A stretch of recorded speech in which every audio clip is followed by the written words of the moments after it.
Muchas gracias, Gemma. Bueno, a continuación Javier Aparicio nos va a hacer una reflexión sobre el papel de los estudiantes en los sistemas de intervención bajo el título El papel de los estudiantes en los sistemas de calidad, clientes o socios. No, me falta aquí, ¿no? Sí, bueno.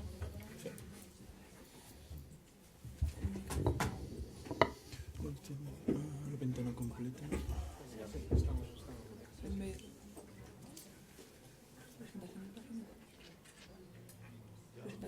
Este. No. Ah, no, aquí abajo, modo pantalla completa. Eso es. Justo. Vale. Bueno, pues hola, buenas tardes. Gracias. Yo lo que quería traer aquí es una reflexión sobre el papel de los estudiantes dentro del sistema, porque en los últimos años hemos venido asistiendo a una progresiva centralidad de los estudiantes dentro de los sistemas de educación superior, pero existen, a mi modo de ver, muchas formas distintas de entender cuál es el papel de los estudiantes dentro del sistema. Lo que traigo sobre todo es una reflexión entre dos polos, ¿no? Si los estudiantes son clientes o son nuestros socios, ¿no?, dentro de los sistemas de gestión de la calidad, ¿no? Querría traer en primer lugar unos datos, ¿no? Unos datos sobre el crecimiento del número de reclamaciones y de demandas por parte de los estudiantes en los últimos años, ¿no? Cómo este crecimiento, además, caracteriza algunos sistemas de educación superior en particular. Estos son los datos del crecimiento de las reclamaciones que llegan a la OIA. La OIA es la oficina gubernamental en Reino Unido que centraliza aquellas reclamaciones que las universidades no han resuelto y que acaban saltando de nivel a un nivel centralizado. Los británicos crearon esta oficina, algo que nosotros en España no conocemos, ¿no? Y el caso es que las reclamaciones han ido subiendo año a año sin cesar, ¿no? Lo difícil es interpretar por qué han ido subiendo las reclamaciones, y podríamos pensar que existe simplemente una mayor conciencia por parte de los estudiantes de lo que son sus derechos, ¿no? Pero existe otra interpretación. Glyn Jones, que es el director de la oficina de Student Affairs de Kingston University, en un artículo él lo que venía a decir que las tasas, el incremento de las tasas está detrás del número de reclamaciones. Y lo que es más curioso, él hace una reflexión diciendo que en realidad el aumento de las tasas está cambiando la mentalidad de los estudiantes, que están transformándose de su rol tradicional de estudiantes mucho más en clientes exigentes con lo que están recibiendo. Y eso es un cambio muy sustancial sobre el que deberíamos reflexionar, no solamente en Reino Unido, ¿no? También en Australia, al otro lado, donde en los últimos años venimos asistiendo a un proceso de competitividad creciente entre las universidades por los estudiantes, ¿no?, en un proceso de desregulación, como hemos visto en muchos otros países, lo que vemos es también el aumento de reclamaciones, y lo que en este caso esta autora lo que venía a reflejar es que los sistemas internos de atención de las reclamaciones se han tenido que profesionalizar. Tienen que ser ya expertos en resolución de conflictos, expertos en el tratamiento legal de las reclamaciones, porque cada vez van teniendo más un cariz jurídico las reclamaciones de los estudiantes. Así que, y eso, claro, nos volvería a abocar a la idea de un estudiante cliente que hace valer sus derechos y, en última instancia, es capaz de ir a los tribunales para hacer valer sus derechos, ¿no? Está cambiando completamente en ese sentido las relaciones, ¿no?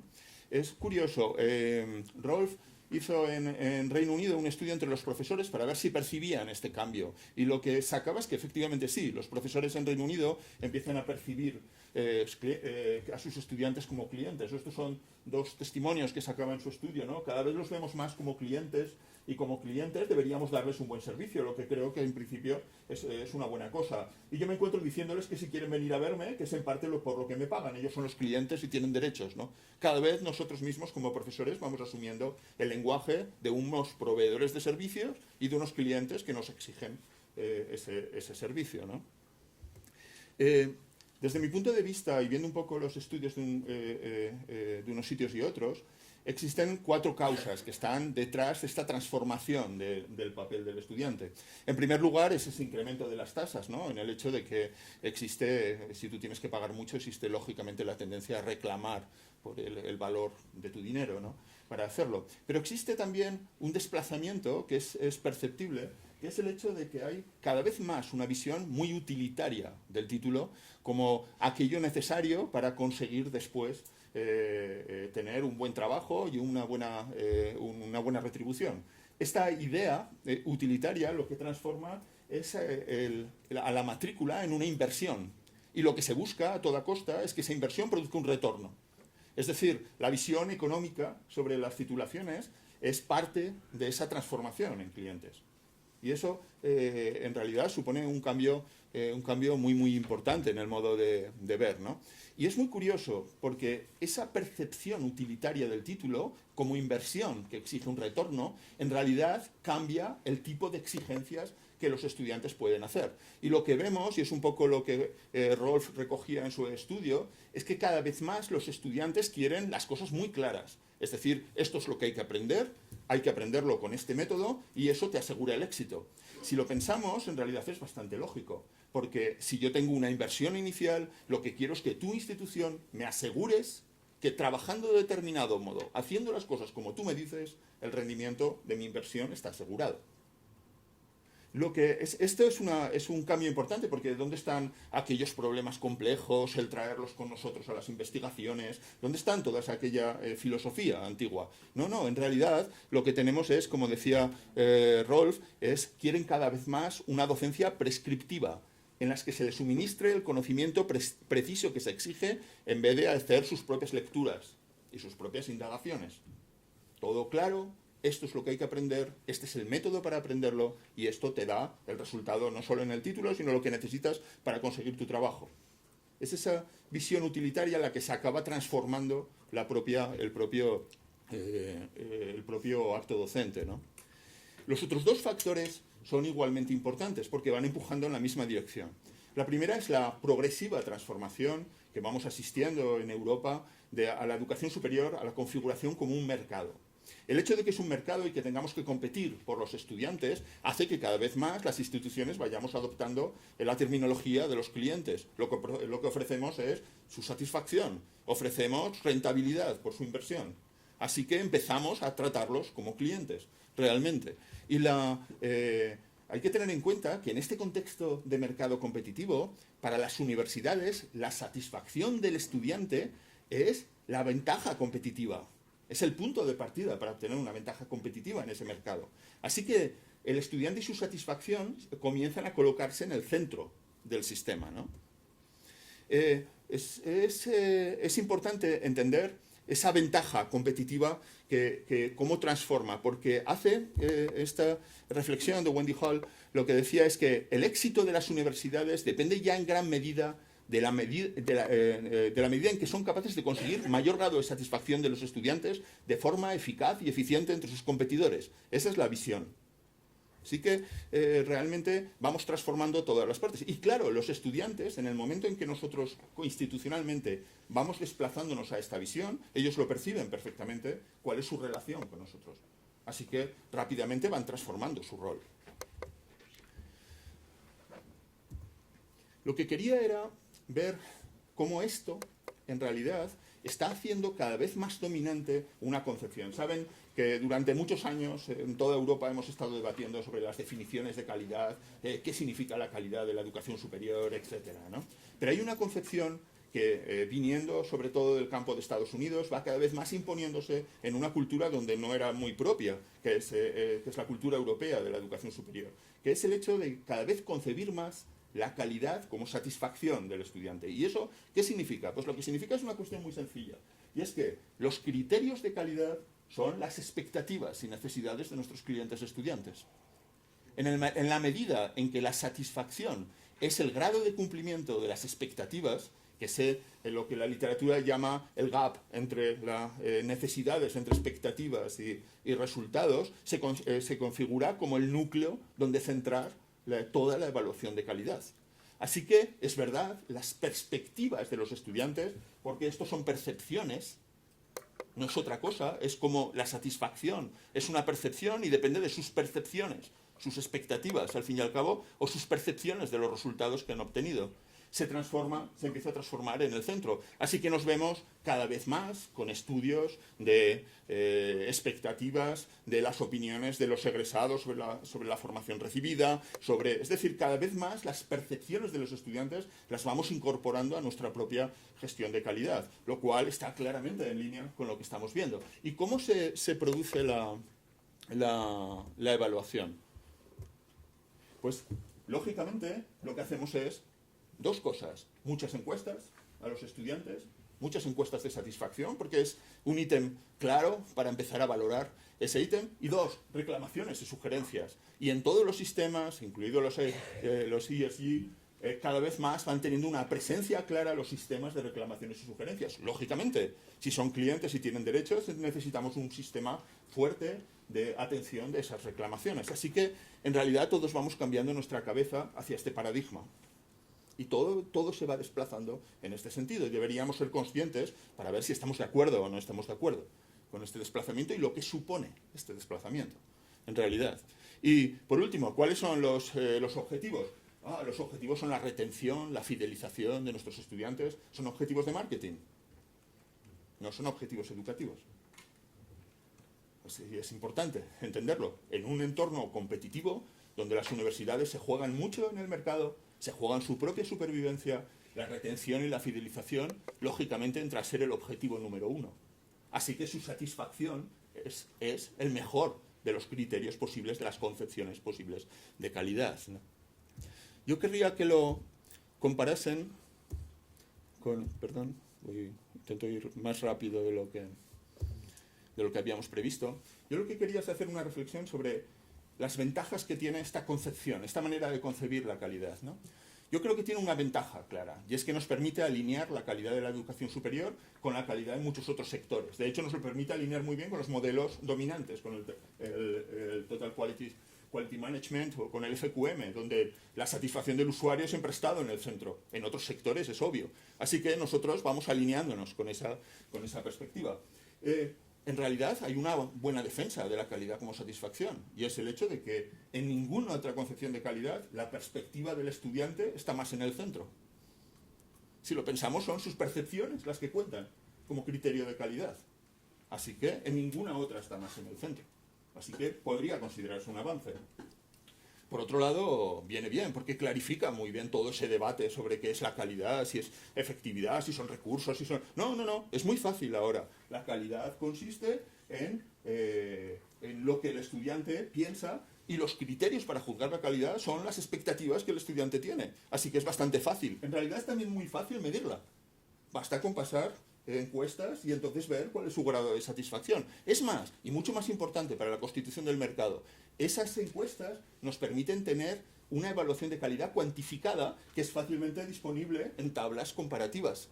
Con lo cual, además, tengo rankings de universidades en el nivel de satisfacción. Así el mercado puede decidir a cuál de las universidades puede ir, porque tiene un indicador absolutamente claro de cómo hacer las cosas. Así que el sistema empuja hacia allí porque clarifica las cosas y las hace más sencillas. El problema es, no estoy diciendo que los ESG vayan por allí, es todo lo contrario. Yo creo que van en dirección contraria. Van en dirección contraria. Lo que quiero decir es que el movimiento que estamos llevando es en gran medida hacia aquí, y que deberíamos ser conscientes de que esto hacia donde estamos avanzando. Si vemos los problemas o las dudas que a mí me suscita, ¿no?, el avanzar hacia aquí, ¿no? Una duda es clásica y ha sido citada por bastantes autores, ¿no? Y es que esta concepción de la calidad de la educación superior como satisfacción convierte al estudiante en un receptor de un servicio. Eso hace que tienda a transferir la responsabilidad de sus resultados educativos a la institución. He pagado, así que quiero resultados. Sin entender que en realidad siempre el verdadero agente de cualquier transformación educativa es el propio estudiante. No hay duda sobre eso. En realidad la institución pone medios, pone ánimo, pone soporte, pone muchas cosas, pero en realidad siempre el estudiante ha sido el único responsable último de lo que estaba ocurriendo.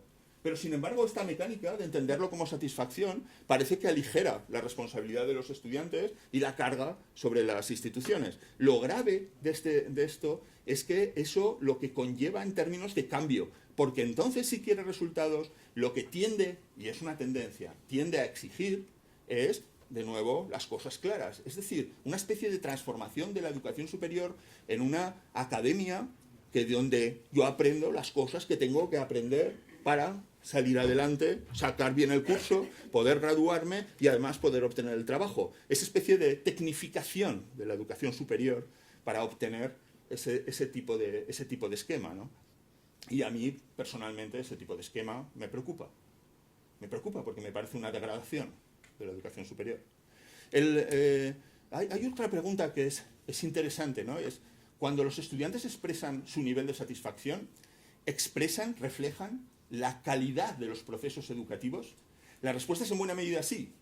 Es decir, pues los estudios de correlación muestran una gran correlación entre otros indicadores de calidad de los procesos y los indicadores de satisfacción. Es decir, los estudiantes saben muy bien lo que dicen. Hace tiempo que la investigación ha mostrado la validez y la fiabilidad de lo que los estudiantes dicen. Y lo cierto es que también los estudios que mezclan muestran un alto nivel de correlación. Es decir, los estudiantes saben valorar perfectamente cuando los procesos educativos están bien. Pero también lo que sabemos es que el nivel de satisfacción, la satisfacción es un constructo muy complejo que reúne muchas cosas. Por ejemplo, sabemos que la imagen global de la universidad tiene un influjo enorme sobre el nivel de satisfacción. También sabemos que aspectos organizativos, administrativos, tienen un gran influjo. Incluso aspectos de instalaciones tienen un gran influjo. Es decir, hay muchos otros aspectos que no es la calidad de los procesos que tienen que ver con la satisfacción. Y no es fácil discriminarlos, no es fácil porque la satisfacción, el grado de satisfacción, significa diferentes cosas según los contextos y según los estudiantes. Es decir, el mix que forma la satisfacción es distinto según los estudiantes, así que es difícil saber qué quieren decir. Y el otro problema que a mí me plantea es, ¿esta focalización de los sistemas de calidad en la satisfacción de este estudiante-cliente impulsa la mejora de la educación o solo mejora el marketing, la aceptación de producto?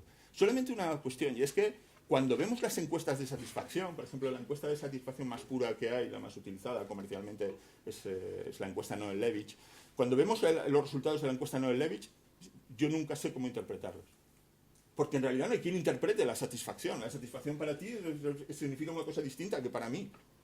Depende de nuestras expectativas, y como tus expectativas pueden ser completamente distintas a las mías, depende muchísimo. Así que no hay manera de interpretarlas. Y si no puedo interpretarlas, no puedo hacer un diagnóstico. Así que es difícil que una encuesta de satisfacción conduzca a procesos de mejora, porque no me provee de un diagnóstico.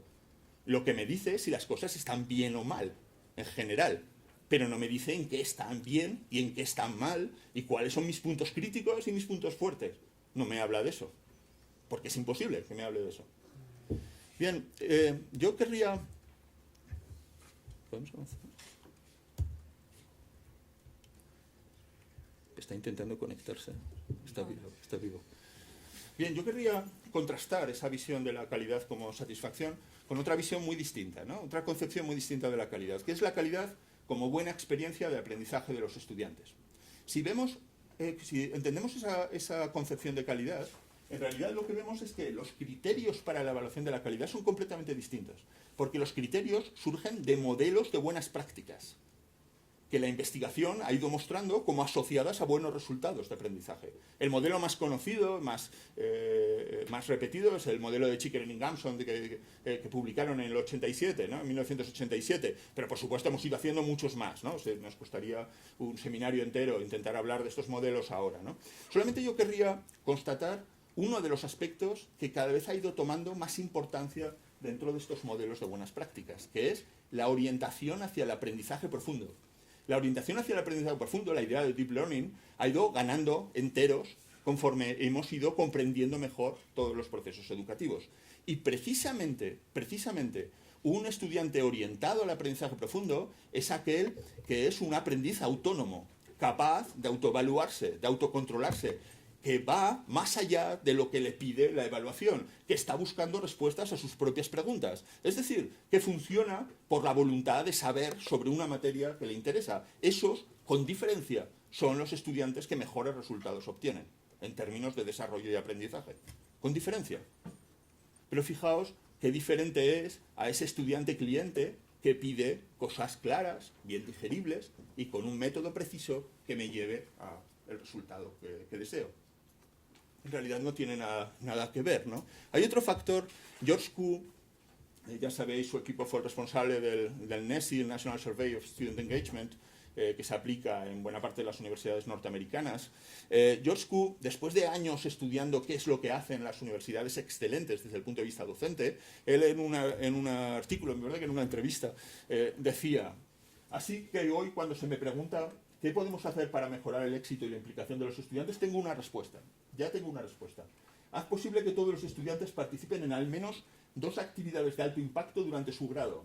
Una en el primer año y una más tarde relacionada con su especialidad fundamental. Lo que venía a decir George Koo es que el embarcar a los estudiantes en grandes proyectos al menos 2 veces en el título es fundamental. Lo que está viniendo a decir George Koo es lo que otro tipo de investigaciones ha ido mostrando, y es que los mejores resultados de aprendizaje se obtienen cuando metemos a los estudiantes en problemas complejos. Y es que la educación superior tiene que ver con la complejidad, tiene que ver con la capacidad de afrontar la complejidad. Así que, en realidad, la mejor manera de producir desarrollo en nuestros estudiantes es enfrentarlos de vez en cuando a grandes problemas complejos. Pero ¿no es esto muy diferente a lo que pide nuestro estudiante cliente puesto en su papel?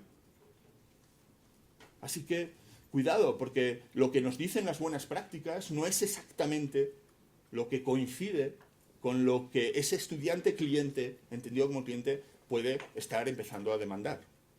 Así que puede haber una distancia entre una cosa y otra, ¿no? Hay una cuestión, que es cuando se entiende esa idea del estudiante metido dentro de su implicación en los sistemas de calidad es completamente distinto. Para mí, el papel de los estudiantes dentro de una concepción de calidad como satisfacción es obvia. Nos tienen que decir cómo piensan, si les ha gustado. Eso nos tienen que reclamar, si se ha reclamado, y en realidad nada más, porque ocupan una posición en realidad externa al sistema. Pero en realidad lo mejor es que ocupen una posición verdaderamente central al sistema. Es decir, que estén dentro. Porque el problema es que nosotros tenemos identificados por la investigación una serie de buenas prácticas, pero esas buenas prácticas son enunciados de orden muy general. Para saber qué tengo que hacer en mi título, necesito a los estudiantes para hacer esos diagnósticos y para negociar con ellos qué significan esas buenas prácticas en mi título. Eso es lo que permite configurar un horizonte de calidad hacia el que avanzar. Pero sin los estudiantes no puedo hacer ese horizonte. Los necesito para trazar, no ya la evaluación de calidad, para trazar hacia dónde voy en la mejora de la calidad. Es muy distinto. Así que necesitamos que realmente los estudiantes estén dentro. ¿Y qué hay para los estudiantes por esa inversión de tiempo? Lo sabemos muy bien. Los estudiantes que están dentro del sistema, trabajando con nosotros en la calidad, son con diferencia los que más aprenden. Porque claro, hay un trabajo de metacognición involucrado en la idea de revisar con nosotros qué es lo que funciona, qué es lo que no funciona. Es decir, hay un aprendizaje relacionado con aprender a aprender, hay un aprendizaje que caracteriza la maduración intelectual fundamental. Así que sí que es muy importante y ellos sacan grandes cosas, ¿no? De hecho, desde mi punto de vista y lo que puedo conocer, las mejores universidades europeas desde el punto de vista de la docencia tienen muy buenos sistemas de integración de los estudiantes. Y yo creo que es básico entender que no son clientes a los que darles, sencillamente pedirles si les ha gustado o no les ha gustado. Que deben estar dentro del sistema para trabajar con nosotros en ver hacia dónde debemos ir, ¿no? Para hacerlo. ¿Y cómo es ese proceso? Claro, la evaluación desde esta perspectiva es evaluar en qué grado en mi título están presentes esas buenas prácticas, así que los necesito para hacer esa interpretación y diagnóstico. En definitiva, yo querría recoger estas palabras ya antiguas de Harvey Knight, ¿no? Decía, la educación no es un proceso, es un proceso participativo. Los estudiantes no son productos, clientes, consumidores o usuarios de un servicio, son participantes. La educación no es un servicio para un cliente, mucho menos un producto para ser consumido, sino un proceso en marcha de transformación de los participantes. Es decir, La educación es transformación, y esa transformación solamente ocurre cuando uno está dentro, realmente dentro. Y es en ese sentido en el que a mí me gustaría interpretar ese capítulo 1.3 de los ESG, que realmente lo que estamos queriendo es que estén dentro ayudándonos a definir el horizonte de calidad del título, ayudándonos a hacer diagnósticos y ayudándonos porque al fin y al cabo los estudiantes son imprescindibles cuando hablamos de evaluación de la calidad. Son muy importantes cuando hablamos de evaluación de la calidad, pero son imprescindibles cuando hablamos de mejora de la calidad. Porque al fin y al cabo son los estudiantes los que mejoran la calidad de sus resultados, no somos nosotros. Y eso es un poquito la reflexión que yo quería compartir. Muchas gracias. Muchas gracias, Javier.